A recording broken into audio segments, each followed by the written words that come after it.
Hello guys, কেমন আছেন সবাই? আশা করি সবাই খুব ভালো আছেন। আজকের এই ভিডিওতে আমরা ফুটবল বিশ্বের অন্যতম সেরা একজন খেলোয়াড় ক্রিস্টিয়ানো রোনালদো সম্পর্কে জানতে চলেছি। তো রোনালদোর আসল নাম হচ্ছে ক্রিস্টিয়ানো রোনালদো দোস স্যান্টোস অ্যাভেইরো এবং তিনি জন্মগ্রহণ করেন 1985 সালে পর্তুগালের ফুনচাল মাদেইরা নামক একটা জায়গায়। সে অনুযায়ী তার বর্তমান বয়স হচ্ছে 37 বছর এবং তার উচ্চতা হচ্ছে 6 ফিট 1 ইঞ্চি। আর অন্যদিকে তার পরিবারের ব্যাপারটি হচ্ছে ইনি হচ্ছেন রোনালদোর বাবা জোসদিনি অ্যাভেইরো আর ইনি হচ্ছেন রোনালদোর মা মারিয়া ডোলারেস দোস স্যান্টোস অ্যাভেইরো। এছাড়াও রোনালদোর পরিবারে রোনালদোর এক ভাই ও 2 বোন রয়েছে। আর অন্যদিকে তিনি বিয়ে না করে এ পর্যন্ত 5 জন সন্তানের বাবা হয়েছেন, যার মধ্যে ওনার 3টি সন্তানই সেরাগেসির মাধ্যমে জন্ম নিয়েছেন এবং তার বাকি 2 সন্তান যারা যমজ ছিলেন তারা রোনালদো এবং রোনালদোর গার্লফ্রেন্ড জর্জিনা রড্রিগেজের সন্তান ছিলেন। মানে তারা বিয়ে না করে ন্যাচুরালি বাবা মা হয়েছে, মানে আমরা যেটাকে অনৈতিক বা অবৈধ সম্পর্ক বলি আর কি। তবে পশ্চিমাদের কাছে এটা খুবই ন্যাচুরাল একটা বিষয়। তবে সেটা যাই হোক, অত্যন্ত দুঃখের বিষয় হচ্ছে রোনালদোর যমজ 2 সন্তান এই বছর মানে 2022 সালের এপ্রিল মাসে মারা যান। তো যাই হোক, এখন চলুন রোনালদোর লাইফস্টাইল সম্পর্কে জেনে আসি। তো ক্রিস্টিয়ানো রোনালদো বিভিন্ন কোম্পানির ব্র্যান্ড প্রমোশন এবং কমার্শিয়াল বিজ্ঞাপনের মাধ্যমে এ পর্যন্ত তিনি 8,152 কোটি রুপি আয় করেছেন, যেটা বাংলাদেশি টাকায় কনভার্ট করলে দাঁড়ায় প্রায় 10,300 কোটি টাকা। আর বিভিন্ন মিডিয়ার রিপোর্টস অনুযায়ী ক্রিস্টিয়ানো রোনালদোর বর্তমানে মোট 8টি বিলাসবহুল বাড়ি রয়েছে, যেগুলোর মূল্য 240 কোটি রুপি থেকে শুরু করে 500 কোটি রুপি পর্যন্ত হতে পারে। আর রোনালদোর গাড়ির কালেকশনে রয়েছে দুনিয়ার সবচেয়ে বিলাসবহুল গাড়িগুলো এবং তার গ্যারেজে ঠিক কতগুলো লাক্সারিয়াস গাড়ি রয়েছে সেটা তিনি নিজেও জানেন না। আর গাড়ি বাড়ির পর রোনালদোর জীবনে যে জিনিসটার অভাব নেই সেটা হচ্ছে নারী, মানে গার্লফ্রেন্ড। রোনালদো এ পর্যন্ত যে ঠিক কতগুলো গার্লফ্রেন্ড বানিয়েছে তার সঠিক হিসাব হয়তো সে নিজেও জানে না। এবং এই মুহূর্তে আপনি স্ক্রিনে যাদের দেখছেন এরা সবাই কোনো এক সময় রোনালদোর গার্লফ্রেন্ড ছিল। তো বুঝতেই পারছেন রোনালদো তার বিলাসবহুল জীবন যাপনে কোনো কিছুর কমতি রাখেননি। তবে তার শুরুটা কিন্তু মোটেও এরকম ছিল না, কিংবা তিনি শুরুতে এত ধনীও ছিলেন না। রোনালদো খুবই দরিদ্র একটি পরিবারের ছেলে, যার ছোটবেলা থেকে ইচ্ছে ছিল অনেক বড় একজন ফুটবলার হওয়ার। এবং তার বাবা মালির কাজ করে পরিবারের ভরণ পোষণ করতেন। তবে মালির কাজ করে রোনালদোর বাবা যে টাকা আয় করতো সেই টাকা দিয়ে গোটা একটা পরিবার চালানো অনেক কষ্টকর ছিল, যে কারণে রোনালদোর মা তার বাবাকে আর্থিক সাহায্য করার জন্য ঝিয়ের কাজ করতেন। এবং রোনালদোর পরিবারের জন্য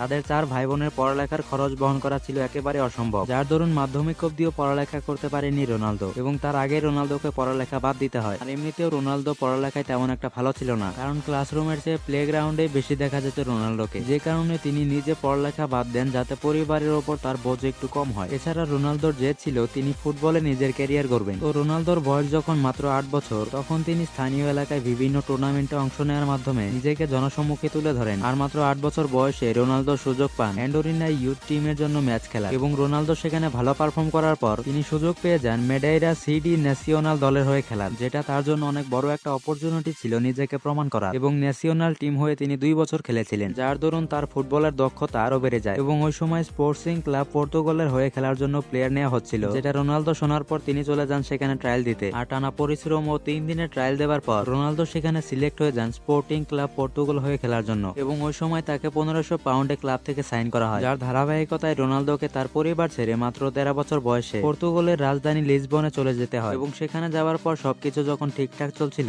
তখন রোনালদো জানতে পারে যে তার হার্টের অসুখ রয়েছে এবং ডাক্তার জানান তাকে বেঁচে থাকতে হলে হয় হার্টের সার্জারি করাতে হবে অথবা তাকে সারা জীবনের জন্য ফুটবল ছাড়তে হবে। কিন্তু রোনালদো ছিল মারাত্মক জেদি, তিনি মরে যেতে রাজি তবে ফুটবল ছাড়তে রাজি না। আর তাই জীবনের ঝুঁকি থাকা সত্ত্বেও তিনি হার্ট সার্জারি করান এবং ভাগ্যক্রমে তিনি বেঁচেও যান। এবং সুস্থ হবার পর তিনি আবারও খেলার জন্য প্রস্তুতি নেওয়া শুরু করেন। আর কঠোর পরিশ্রমের পর রোনালদো আবারও স্পোর্টিং ক্লাব পর্তুগাল হয়ে ম্যানচেস্টার ইউনাইটেডের সাথে একটা ম্যাচ খেলেন, যেখানে রোনালদোর টিম 3-0 ম্যানচেস্টার ইউনাইটেডকে হারিয়ে দেয়। আর পর্তুগালের কাছে 3-0 হেরে যাবার পরও ম্যানচেস্টার টিমের কর্ণধর অনেক খুশি ছিল, কারণ সেই ম্যাচে তার নজর ছিল শুধুই রোনালদোর ওপর এবং তিনি রোনালদোর খেলা দেখে রীতিমতো তার ফ্যান হয়ে যান। আর তিনি ম্যানচেস্টার টিমের ম্যানেজার অ্যালেক্স ফার্গুসনকে রিকোয়েস্ট করেন যে করে হোক রোনালদোকে যেন তাদের টিমে আনা হয়। এবং রোনালদো যখন এই ব্যাপারে জানতে পারে বা তাকে বলা হয় ম্যানচেস্টার ইউনাইটেডের মালিক নিজে তাকে পছন্দ করেছেন এবং এর জন্য সে অনেক টাকা পাবে, তখন আর সে না করতে পারে না, কারণ হাজার হলেও একে তো সে আর্থিক সমস্যায় রয়েছে এবং দ্বিতীয়ত প্রতিষ্ঠিত হবার এটাই একমাত্র সুযোগ ছিল রোনালদোর জন্য, যার ধারাবাহিকতায় রোনালদো রাজি হয়ে যায় এবং ম্যানচেস্টার থেকে রোনালদোকে 12.24 মিলিয়ন পাউন্ড বা প্রায় 130 কোটি টাকা দিয়ে ম্যানচেস্টার ইউনাইটেড এফসিতে নেওয়া হয় এবং মাঠে খেলার জন্য তাকে 7 নম্বর জার্সি দেওয়া হয়। আর ওই সময় তার বয়স ছিল মাত্র 18 বছর। আর একটা মজার ব্যাপার হচ্ছে রোনালদো প্রথমে 7 নম্বরের জার্সিটা নিতেই চাননি, তিনি চাচ্ছিলেন তাকে যেন 28 নম্বরের জার্সিটা দেয়া হয়। কিন্তু তিনি কি আর জানতেন CR7 নামটা একদিন ফুটবল প্রেমীদের কাছে ইমোশন হয়ে দাঁড়াবে। যদিও এরপর রোনালদোর জীবনে আরো বড় একটা ধাক্কা আসে যখন 2005 সালে অতিরিক্ত মদ্যপানের কারণে রোনালদোর বাবা মারা যান। কিন্তু এত কিছুর পরও তিনি হেরে যেতে চাননি এবং তিনি খুবই মনোযোগ সহকারে একের পর এক ম্যাচ খেলে গিয়েছেন, যেটা তাকে একটু একটু করে সাফল্যের দিকে এগিয়ে নিয়ে যাচ্ছিল। আর এরপর 2009 সালে সালে রোনালদো ম্যানচেস্টার ইউনাইটেড ছেড়ে 823 কোটি টাকার বিনিময়ে রিয়াল ম্যাড্রিড টিম জয়েন করেন এবং এরপর রোনালদোকে কখনোই পেছনে ফিরে তাকাতে হয়নি। এবং ক্রিস্টিয়ানো রোনালদো এ পর্যন্ত টপ স্কোরারের ট্রফি জিতেছেন 19 বার, ফুটবলার অব দ্য ইয়ার 10 বার, সেকেন্ড হাইয়েস্ট গোল স্কোরার 7 বার, প্লেয়ার অব দ্য ইয়ার 5 বার, চ্যাম্পিয়ন্স লিগ উইনার 5 বার, গোল্ডেন বুট উইনার 5 বার, ফিফা ওয়ার্ল্ড কাপ উইনার 4 বার, ওয়ার্ল্ড কাপ পার্টিসিপেন্ট 4 বার, ইউরো পার্টিসিপেন্ট 4 বার, ইউফা সুপার কাপ উইনার 3 বার, UEFA best player in Europe 3 বার, English champion 3 বার এবং ইতালিয়ান সুপার কাপ উইনার মোট 1 বার। তো এই ছিল সাধারণ মধ্যবিত্ত পরিবারের ছেলে রোনালদোর বিশ্বের সেরা নামকরা প্লেয়ার CR7 হবার গল্প। ভালো থাকবেন, সুস্থ থাকবেন এবং ভিডিওটি ফেসবুকে শেয়ার দিয়ে আমাদের সাপোর্ট করার জন্য একটা বিনীত অনুরোধ করা গেল।